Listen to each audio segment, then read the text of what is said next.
Inner Voice, a heartfelt chat with Dr. Foojan. Go back to affirmations for a second, right? So a lot of people try to shift their beliefs by changing what they're telling themselves. And this is a zero-sum game. I have seen time and time again people failing. And I think that's also why a lot of these books that are out there fall a little short, because what happens is people kind of start on that track. They start telling themselves something. And yet there are these deeply held unconscious beliefs that are basically maintaining a holding pattern in your physical environment, right?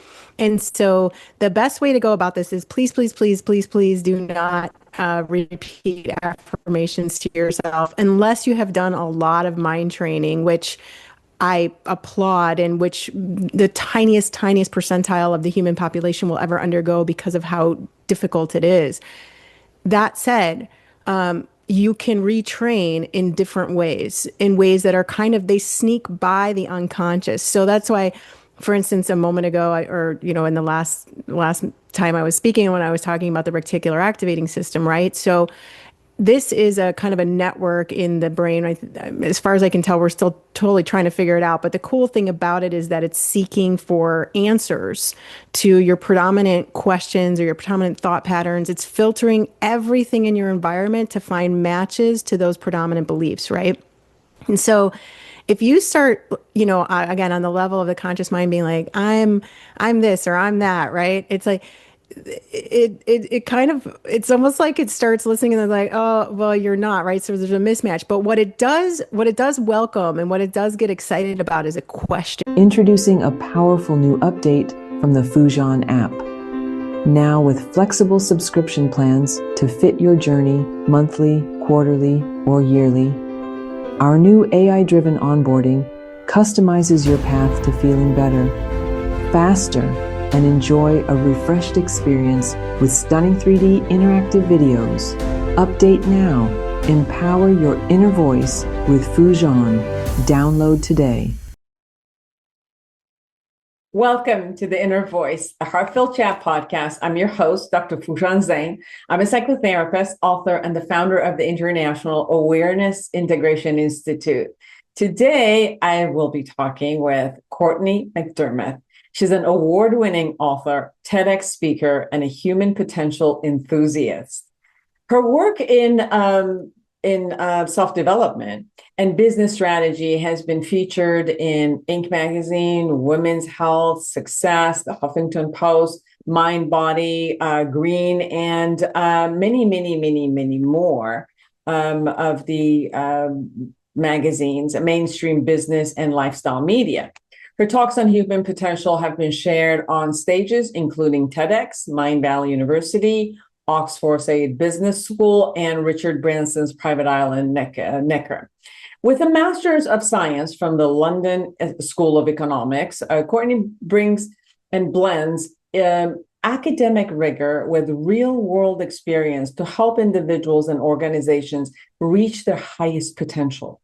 Her career highlights include executive roles at Vanity Fair Corporation, Vice President of Sustainability Partners, Inc., and successfully running her own business where she has worked with brands such as Universal Music Group, Nike, Kickstarter, and Google. Her book, Change Starts Within You, and what we're going to be talking today, her latest book, Give Yourself Permission, have helped thousands shift from a burnout and to inner leadership. I really loved our conversation because when you hear the conversation, it's more about who you are, but it also leads, because of her background and who she is and every single day of how she's dealing with the corporate world. It's the conversation of how to bridge who you are, the best of you, the real you, into a system, kind of where, life shows up. And you show up in life. And it was beautiful how she puts all of this together. So I hope that you enjoy this as much as I did. And the conversation just moves with a flow that I really, really loved. And I love to share this dialogue and the conversation that we had together with you. Now, be sure to subscribe to my podcast and my YouTube channel and connect with me through my website, foojanzain.com, or any of the other social media platforms, and share your thoughts with me. I love to hear from you. Connect with us if you need therapy, coaching, functional medicine, mind and body, everything in the system that really gets you to be mentally healthy and thriving is with our virtual clinic. From anywhere in the world, you can connect to us and go to awarenessintegration.com and find all that you need to boost your mental health to the best. You can go to Foojan app to get that 24 hours and at your service. With Mira, which is the AI companion, which is trained in the awareness integration model. So take care of yourself in every format that you can. Now, without further ado, here's Cortney McDermott. Listen up if you want to promote your personal growth and self-awareness. I found the Foojan app last month and I have been absolutely loving it. I personally have never learned guided meditation, but thanks to this app, I now have learned incredible tools for my own stress relief and emotional self-awareness. Not to mention, there are self-evaluation tools and professional coaching available to utilize however your journey to self-discovery takes you. Join Foojan today and redefine your life one step at a time. Intentional Parenting, a practical guide to awareness integration theory, written by Dr. Jafari, Dr. Foojan Zain, and Dr. Manoukian, three experts in human development, is your step-by-step guide to raising a healthy child prepared for a culturally integrated world. You're supported in parenting infants to adolescents using the latest evidence-based scientific research on parenting. Order your copy on Amazon now.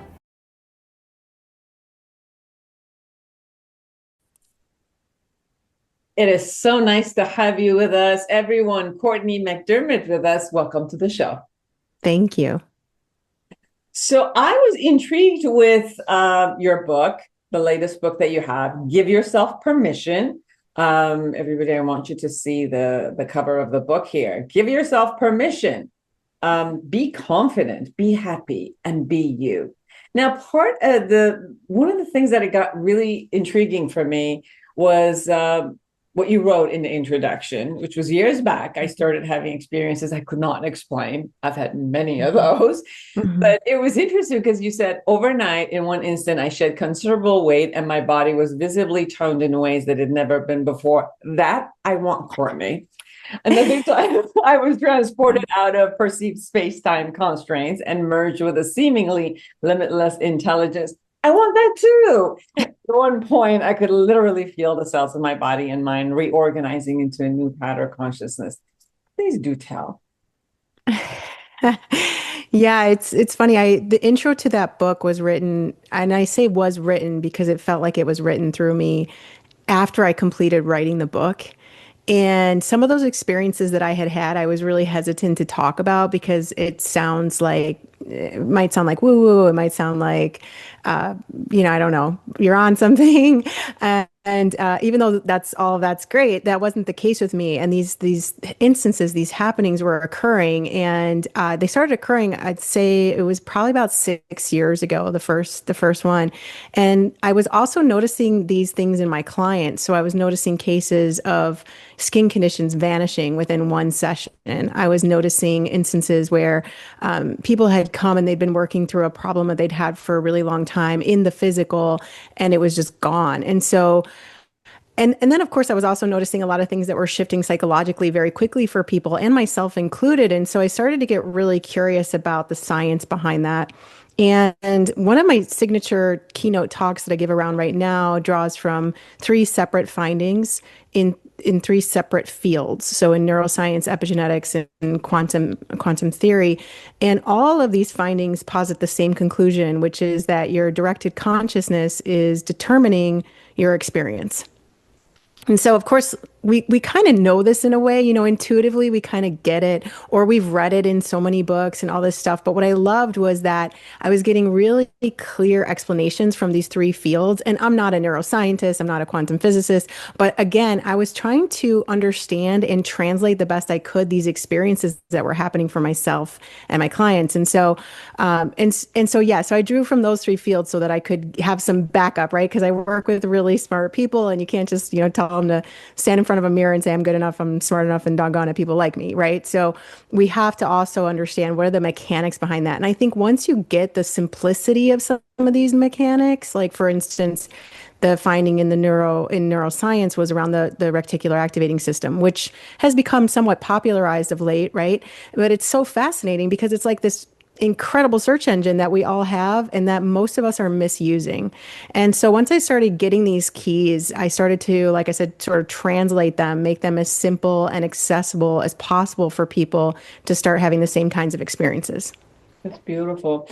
Yes, obviously, as I went through your book, beliefs are a conversation to have with yourself and with the rest of the world. And as a therapist, obviously, I work a lot with beliefs, and the theory that I also brought together has to do with how we look at the beliefs, and especially looking at the limiting beliefs and moving forward. But interesting, you obviously share between the conscious and unconscious belief, and there is a different tone in your book, which I want you to share, than the concept of like The Secret, or the concept of just believe it and it'll happen. There's more to that. It's not just a person, like you said, says that this is what I believe. I remember for a long time, this was many, many years ago, that I kept saying, I'm a particular weight. I'm a particular weight. I wasn't. So there is and then it was interesting because my body, I went to a physician, and then an Eastern medicine, also physician, so both Western and Eastern. And he was doing muscle testing with me. He looks at me, he says, it's funny because your weight is 160, but your body thinks it's 140. And I started laughing. And he said, why are you laughing at me? And I said, I'm not laughing at you. It's because keep telling myself I'm 140. It hasn't been the truth, but somehow my body believed a discrepancy in here. So it's so interesting to see that, yes, you're going to change your belief, and you're going to be aware of your beliefs, and you're going to change your belief. But there's a difference in the energetic and the vibrational concept where that belief actually gets sustained, like it becomes you and it manifests itself in that, versus just saying something to ourselves, or a basis of something that is so innately unconsciously there. And it's kind of like, has become part of the fabric of our being and the coding. And if we're not recognizing that, then, the duality happens where we're saying something and the system does something else. Can you share from your perspective on the concepts of belief? Yes. And in that, let's go back to affirmations for a second, right? So a lot of people try to shift their beliefs by changing what they're telling themselves. And this is a zero-sum game. I have seen time and time again people failing. And I think that's also why a lot of these books that are out there fall a little short, because what happens is people kind of start on that track. They start telling themselves something. And yet there are these deeply held unconscious beliefs that are basically maintaining a holding pattern in your physical environment, right? And so the best way to go about this is please, please, please, please, please do not repeat affirmations to yourself unless you have done a lot of mind training, which I applaud, and which the tiniest percentile of the human population will ever undergo because of how difficult it is. That said, you can retrain in different ways, in ways that are they sneak by the unconscious. So that's why, for instance, a moment ago, in the last time I was speaking, when I was talking about the reticular activating system, right? So this is a kind of a network in the brain. As far as I can tell, we're still totally trying to figure it out. But the cool thing about it is that it's seeking for answers to your predominant questions or your predominant thought patterns. It's filtering everything in your environment to find matches to those predominant beliefs, right? And so if you start, again, on the level of the conscious mind being like, I'm this or I'm that, right? It's like, it kind of, it's almost like it starts listening and they're like, oh, well, you're not, right? So there's a mismatch. But what it does welcome and what it does get excited about is a question. So this is one of the ways that I offer oftentimes to people is what are the questions you're asking yourself? Because if you start getting questions, right? Because here's the thing, the unconscious will not believe if someone says, I'm 140 pounds when they're really 160, the unconscious, it doesn't buy that. But if the question becomes, wow, how am I so easily losing this weight right now? Or how am I feeling more fit every day? Or whatever that question is. And you really do have to get with what the question is for you because no one else can give you that, right? There's going to be some sort of question that elicits an excitement in your body. That's the question to go with. And those questions, what happens then, this network in our brain, it starts looking for ways that can happen. So what's happening is you're not trying to convince yourself of anything and you're not trying to convince the unconscious of anything, but you're allowing these questions to form new beliefs. And once they form new beliefs, you inhabit a different consciousness. It's the different consciousness that expresses itself in a different way cellularly. So that's kind of what we have to get. And how do you, based on your experience, formulate the question that it is for you, right? Because a lot of times what we tend to do is to formulate the questions that the society gives us, or there's a part of us that obviously sees something out there and the question shows up based on that. But how do you formulate the question which is within you that opens that, let's say, motivational construct, like, the search, the seeking that shows up for you? Yeah, most people are not going to like the answer to this question. You really have to get with yourself. You really have to get with yourself. You have to make the primary dance in your life, the dance with yourself, the dance with the inner intelligence that's wanting to express through you in a very specific way. And again, most people are not going to want to do this because they're going to think, oh gosh, Court's talking about meditating. She's talking about, all these other things. No. I'm not even talking about any of that. You could literally go lay down for 5 minutes every hour, 2 hours, and you will start being able to listen more intently, more closely to what this inner intelligence is guiding you toward. And once you start doing that, it really does start to revolutionize your life because there is this intelligence that's coursing through us, right? We know this. All of us know it. We refer to it by different names. And I'll explain how we know it, right? Because most people, they say, well, I don't have faith in anything like that. I don't trust it. I don't know it, but here's the thing. For virtually every single thing that's occurring both within you and outside of you, you have a total trust in this intelligence that's running the show. Okay. So you have a trust that this intelligence is going to continue to conduct the trillions of biochemical reactions occurring in your body every second. You trust that this intelligence is going to continue spinning the planet so you can see this, you can see the mystery or however you want to call it of the sun and the moon. You trust all of that, right? And we have this inherent trust. And so as far as I can tell, the key is to really start getting with it, right? To say, okay, I trust you. What's next? What's next? What's next? And really awaiting the answer to that, kind of making it, that's your devotional practice.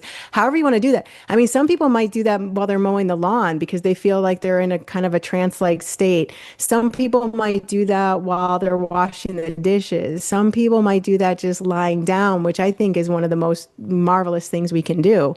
But you got to get with it. Yeah, you got to get with it. So what I hear from you is instead of telling yourself something, begin listening and prompting. A lot of people are using AI at this point. So this word prompting, it probably has some relevance to people, which is how do you ask and then how do you listen? And the questions that could be very simple, like what's next? And the listening of the voices that are coming from inside of you. Some of them might have a duality. Some of them might be talking to each other and having an argument with each other. But it's more of listening to the voice and the points that are being given to you. So it's the trust that you have internally versus not believing what the messages that are coming or the voice, the conversation that you're having with yourself, and then only looking at the external, which most people do. They keep looking at, because there's so much duality of voices that are inside of us, Sometimes people lose the trust about what's going on and they get frustrated. As a therapist, I keep hearing this, can you just shut down the voices that are in my head? I'm tired of listening to them. They're fighting. And, I can never get it. So there is a distinct difference between listening to yourself beyond this kind of a noise, where you can then trust what is being said and ask the question, allow the pondering to happen, allow every part of you that has a desire to share what they need to share, because they're all part of you anyway, right? And then you're saying, okay, what's next? And then listening, and you'll trusting that it will guide you to all that is there for you. Yeah, yes. And here's the thing, a lot of people feel scared to do this because it means that you have to time out from all the noise, right? And that feels scary. We've been so entrained, especially, if you're in North America, you've been really conditioned and trained and entrained to have a lot of noise around and to pay attention to that noise, right? And so the minute you start reclaiming your attention, it's a little bit, it can feel kind of scary because that there's this FOMO thing, right? And but you start really getting into what I've heard called JOMO, right? The joy of missing out. You start really getting to, wow, there's all of this, there's worlds inside of me that wish to be expressed. And because it feels this way, I often tell people, just go lie down, right? And so people don't get why I say that a lot. And here's why I say it. Once you get horizontal, as you're getting horizontal, within a minute, sometimes less, within a couple minutes, you're starting to move into different brainwave frequencies. And those different brainwave frequencies are conducive with learning. They're conducive with creativity. You can drop into ones that start releasing catecholamines. All sorts of brilliant things are happening in your body as you get horizontal. Lots of times, it can take, especially if someone's been running on rush for a really long time, it can take a little bit longer. But I always tell people, look, if you think you don't have 5 minutes, and this is to kind of paraphrase from the Dalai Lama when he was talking about meditation, but if you don't think you have 5 minutes, take an hour, right? Because the thing is, to be able to access what it is that you really want in order to be at that next level, not that I necessarily like to talk in terms of levels, but to be more in the truth of who you are and the fulfillment of who you are, that requires relaxing. And it's something so countercultural at this point. But my promise to anyone listening is that the more you cultivate just relaxing, you don't have to get anywhere. You're not doing this even to change brainwave frequencies. You're literally just doing this so you can quiet the noise long enough to hear the truth. Mm-hmm. Now, you talked about being in Northern America and has a different experience. You've lived in Italy, you've lived in France, and in US. What do you see different culturally based, where people kind of tap into their truth? Well, I lived up in the north of Italy, which is very industrial. And so you do have a lot of forward movement, activity, all that kind of things. But there's also this sense of la dolce vita, which is like the sweet life, right? So there's also a sense that timing out is right and taking big breaks is right. And, in the middle of the day, there'll be a long break for lunch. And at the end of the day, it's like you're done, right? So you see more and more now, and in the north, you definitely see more of that kind of fighter spirit and the entrepreneurial spirit. And like I said, there are these buffers, and you also see a lot more protection for the people, right? The societies. So that, I think, is one of the things that I've noticed coming back to North America is, we think very independently, and in some ways that can be very great and useful. And we also need to think in terms of community and how people are taken care of and how the people around us are taken care of. And I just got back from Italy a few weeks ago, and because I had been there over the year, but I was just noticing more and more this stark contrast of how you just don't see certain things especially in the smaller villages and towns, because there's more commitment to the fact that we're and I don't see, and I don't know that they would think of it this way, but it's one intelligence, right? So it's one being manifesting in untold form. So that's one of the biggest differences I see. Yeah.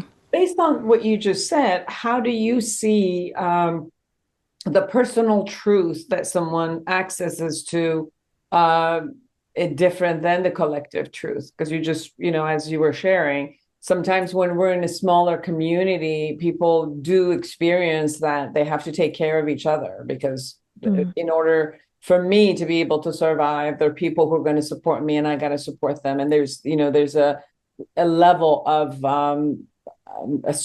a building of a society that you commit to. And then obviously, there's a collective truth into all of it. And then you look at individualistic societies and, as we're saying, check into yourself and check in with your truth is. How do you see the two? Just kind of like an addition or part of, or just the big, you are part of the bigger one anyway. So as you access yours, you're also accessing to the bigger collective consciousness that are out there as a truth. That's a very big question, my friend. I guess what I would say is that I see most of it as a kind of a divine play. And a lot of our greatest spiritual traditions have alluded to this in one way or another. It's like almost like I don't remember where that quote comes, but the million masks of God or something like that, right? And so I think once we start seeing that, like I said, this is one intelligence sort of masquerading in many forms, we can form an appreciation of all that's happening around us. And that doesn't necessarily mean that we have to buy into it, that we have to make it right or wrong or good and bad. Speaking of the stage and Shakespeare saying the whole world's a stage, he also said, there's nothing neither good nor bad, but thinking makes it so.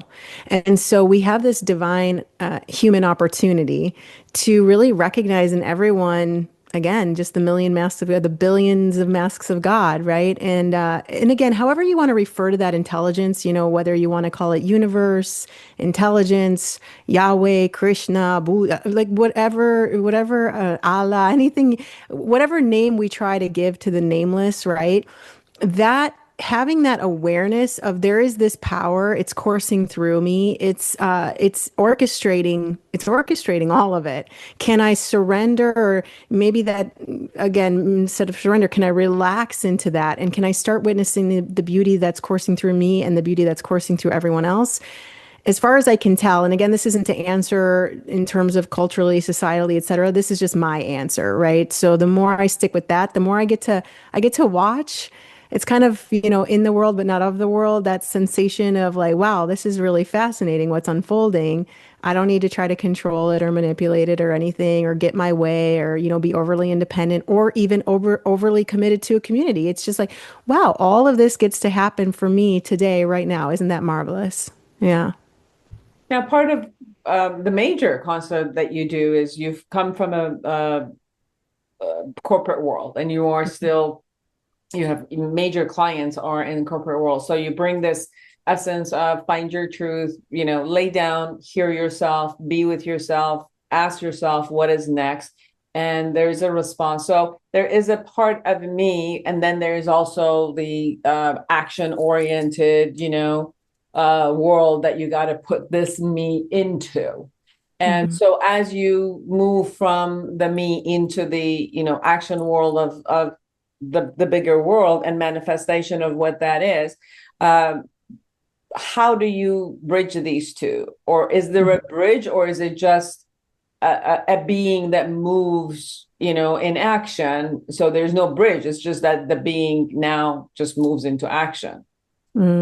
Thank you. I am grateful for this question. So, one of my, I'll often tell people knock the ego all the time. And I always say, I love my ego. I mean, I seriously love my ego, right? The ego is the lowercase I, ego.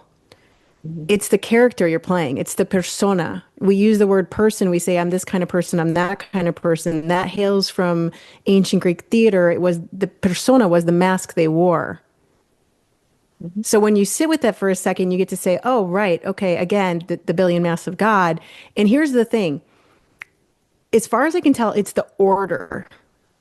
It's the order. So I remember, and I'll explain I was backstage years ago, and it was, an audience of about 1,000 women. And I was back there and they were introducing me up front on the stage. And I remember telling myself, I wasn't going to listen to that.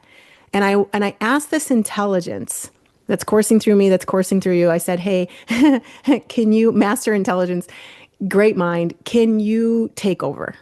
I'm prepared. I'm definitely prepared for this talking. Can you just take over? Can you lead the way? So the order is, again, as far as I can tell, is when we lead with the persona, when we lead with the mask, when we confound ourselves into believing that we are that, that is when we fall flat.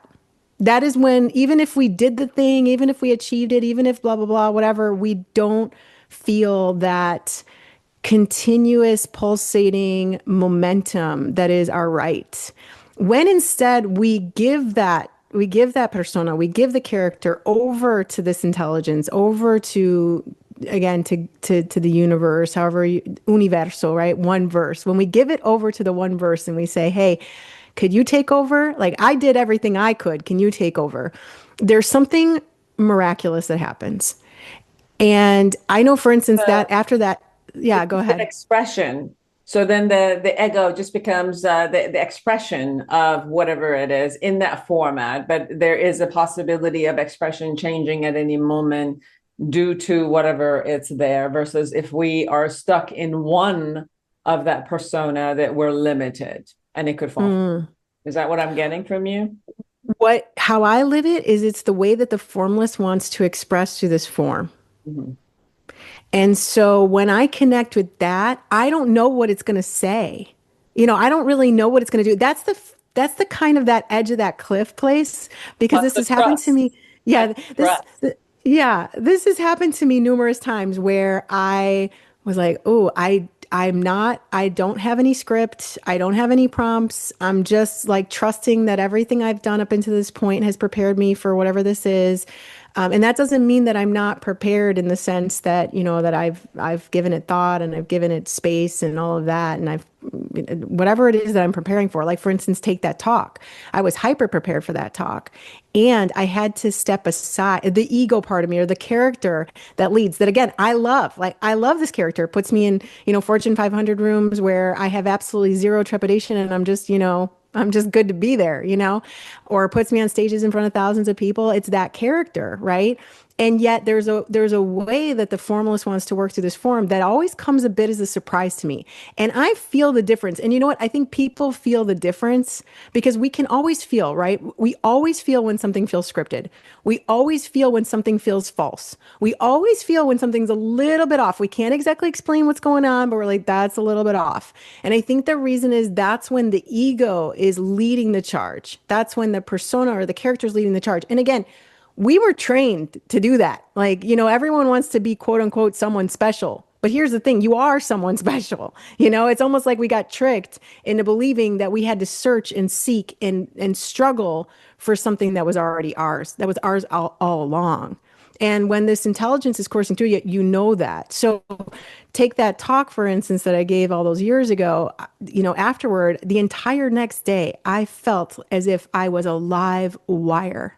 I felt like pure electric energy was streaming through me. And I cried and cried and cried because I just couldn't believe that the human form could be filled and contain all of that light without bursting. That's how I felt the entire next day. And so I knew I was really onto something. But again, all of the ways that the formalist wants to work through your form, that does take a certain degree of discipline, but what's on the other side will just blow you away. So get out of your own way, pretty much. Put yourself in the way of this divine intelligence. Yeah. Sync up to it. Mm-hmm. Sync up to it. You are not the problem. Whoever's leading the charge, it's a question of who's leading the charge. Sync up to that intelligence. See how much you can consider how your vibration can align to that, how your frequency can align to that. Tesla, the great inventor, was always on about, if you want to understand the nature of reality, study frequencies and vibrations. Literally everything. The chair you're sitting on is vibrating. It's moving. It's moving about at the speed of express trains. The only reason you perceive it as solid is because of the frequency at which you're vibrating. Same thing when you're attuning to this intelligence, it's vibrating at a different frequency. How do you attune to it? How do you stay attuned to it? That could become your major question. And if it is, it'll change your life. So the question, you still have to go into some visualization of the future, but the point would be, are you creating a visualization of the future for yourself and then asking, how do I vibrate through, align my vibration into the future that I'm intending to be? Or are you even not visualizing your future and you're just asking what's next and allowing it to unfold? Well, so as far as I can tell, there's no such thing as the future, and we hear this, right? We hear this from people, but we kind of don't get it because we always think that something is away from us, something exists outside of us. And when Einstein's he came across quantum entanglement, and I can't recall at the time whose theorem exactly he was looking at, but he called it spooky stuff at a distance, because it almost seemed to disprove his theory on relativity, which he was saying that nothing can travel faster than the speed of light, and the speed of light is something like 186,000, I don't know, 300 miles per hour or something like that. I can't recall exactly, but he was like, that's the fastest information can travel. But what a lot of quantum theory and the findings there have revealed is that we can contact each other. We can move information instantaneously. You can shift instantaneously into a new reality. And so what makes that really powerful is it's like realizing that all of these potentials for you exist right now. They exist in the field right now, and it's like you could pull from any which one of them. And when you talk about visualization, that's already knowing that it's yours. Yes. The strongest and most beautiful form of this is when we say, oh my gosh, I already have it. Mm-hmm. And what's curious is that a lot of the things we think we want, under them lies freedom. Right. It's about liberating yourself from yourself. And you can do that at any moment, right? And so you can realize, oh my gosh, I had freedom all along. I remember listening to a commencement speech that Jim Carrey gave years ago, and he said something like, how tricky is this ego that it would tempt us with the promise of something we already possess. Mm-hmm. And another way of thinking of it is like, whatever it is that you want, whatever it is that you want, it's like, well, there's a couple different ways of thinking of it that might help. One is I'm in this building, right? I'm on the first floor. This is where I'm at. What I want is on the 7th floor, right? So part of me has to ascend. In other words, I have to align my vibration to that potential in order to start seeing that potential. And I have to rise to that potential in order to get there. Yes. Another way of thinking about it is, I love thinking about it in terms of a map, right? So if I say I want to get to Chicago, but I don't know if I'm in New York or LA, I have a problem, right? I have to know where I am right now. And there is a truth to where you are, okay? Where you are exists and where you are is real, right? And by the way, you don't get all up in your grill about where you are. You don't say, oh my God, I can't believe it. I'm in LA. That's totally, whatever that is. You're just like, oh, I'm in LA. I got to go to Chicago, right? So you are somewhere. At the same time, Chicago's also there. That's my hometown. So, Chicago's also there. It's like, it's there, it exists, and it takes you deciding how or if you're going to go there, right? And I see a lot of people with so-called manifestation, right? It's like, we're not really creating. Once again, all of these potentials exist in the field. So it's really a question of, can I start directing my consciousness toward that, and initially take some Newtonian steps in that direction until next thing I know, boom, I'm there, and I don't even know how it happened. I could go on and on about this because it's one of my favorite conversations, but I'll leave it to you on that note. I'm all good. You can continue as much as you want with offering, because the language, it's very clear for me as I, studied a lot of this. So it's clear and I follow you. I think that there's a part that I want to explain, and for you to explain more from your perspective is, because the world especially the world of corporate or the world of action oriented, is very goal oriented. So this concept of I'm here and there's somewhere to arrive at, is somewhere to go, it's somewhere, there's the next destination. And I'm opening this conversation so you'll bring this to land this for, there's a thought process of I got to go from LA to Chicago. And yet all is as is in the moment. So can you bridge these two concepts of goal oriented, going somewhere, to all is here? Yeah. So, okay. So let's take a very concrete example. That's not necessarily about a goal, although it could also be perceived as a goal, but it's a great metaphor for people to start understanding, where they're going, how they're getting there, et cetera. I think it was shortly before the new year, I decided I was going to go to Joshua Tree. Right. And I was sort of on the fence. I was going with a group of friends and I was on the fence because it was, the idea was to camp there and it's very cold and I do not like being cold. And I was sort of, am I going to do this? I'm not going to do that. That can be like the beginning of when you're deciding something, being on the fence, am I going to do it? I'm not going to do it. Right. And then I decided, okay, I'm going to do it. Right. So I get in my car. Well, yeah, it wasn't right away, but I got in my car the day of going there and I plug this into my GPS. I plug Joshua Tree into my GPS. Now, Joshua Tree, it tells me that I'm about, I think it was about 3.5, I was supposed to be about 3.5 hours away from Joshua Tree, right? Again, Joshua Tree's there, right? Like, I'm not wondering if it's there. I'm not wondering if it's going to disappear on my way there. I'm not wondering if I can get there because I got a full tank of gas and, my car is all set. I'm not wondering about any of that. All those things might happen. I might somehow get into a loop and run out of gas. I might have some engine trouble, whatever that is. All of that could happen on your way, but you still know that thing exists. You're not doubting that it exists because of your ability to get there or not get there. Your ability to get there or not get there has to do with what's going on, what kinds of preparation you have, whether you're ready for it, whatever that looks like, right? That's what's determining that, and things that are seemingly outside of your control, which is again where this intelligence comes in. Like, in this particular instance, I left at 9 o'clock in the morning and I got there at 3:30. Okay. So the GPS was definitely off. Now the GPS can be likened to that inner guidance system that we all have, right? So you can imagine a potential that exists in the field, and it exists most of the time because other people have done it, right? There are people who dream outside of what other people have done, but it's not super common. Right. So you're like, okay, this is a possibility, right? And it maybe is a potential for me given the assets that I have. In other words, like I have certain things that allow me to do that. I have the car, or I have the private jet, or I have whatever it is that can take me there. Right.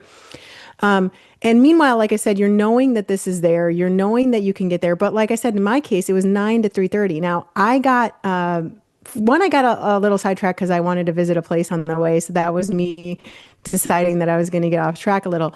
But the other thing that happened was I got to Joshua Tree, the entrance, and there was this really long line of cars. So it was like an hour and a half waiting to get into Joshua Tree. Now, I saw some people turn around, right? They didn't want to wait there. They didn't want to wait to get in the park. They turned around. They decided they were going to do something else, right? But I, of course, I was happy to be there and I was intent on getting there. So I had to, I spent this time waiting, but I spent that time in total gratitude. I was looking around. I saw this amazing panorama. I was able to listen to a podcast. I was kind of able to talk to a friend, although that was hit or miss because the signal wasn't so great, all that kind of stuff. And here's what I have to say is, in terms of a metaphor, is like, if you keep trusting, you're going to arrive. Like, the universe or this intelligence might guide you to other places, and it might even in the end decide that that's not for you. But what it's deciding is for you. There's joy in it. There's peace in it. There's a lot of light in it. So if you can kind of show up for what's in front of you and do the best you can while holding a vision, and again, allowing the character that you're playing to kind of be subservient to this intelligence, because for whatever reason, this intelligence knows where we're supposed to be and it gets us there when we need to get there. So that's kind of a little bit of a metaphor. But when I look at it in terms of, goals, right, that people have, there's that line, without a vision, the people perish, right? And it is important to have something that gets you excited. And it's important to not give all of your power to that at the same time, and to recognize that the excitement that lives in that ideal, in that quote unquote goal, is actually a deeper alignment to a truth that exists in you. So, for example, if people talk about being financially independent or things like that, no one stays up at night saying, oh, I wish I was financially independent, right? What they're wishing for is like that they feel safety. Yeah. That's what they're wishing for. Okay, that they feel safety, that they feel freedom. That's what they're wishing for. You can tap into those feelings right now, and as you do, you start to align to the frequency, and that vision of that particular thing may change form. The way you come about it may change.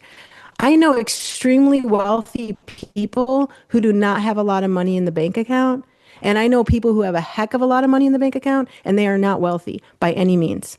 So, choose your visions wisely and allow this inner intelligence to really be the one that's almost like the chauffeur in the car, if that makes sense. Yes, absolutely. Everyone, get this book. Give yourself permission. Be confident, be happy, be you, by Cortney McDermott. Cortney, anything that you haven't said or shared that you really want people to know?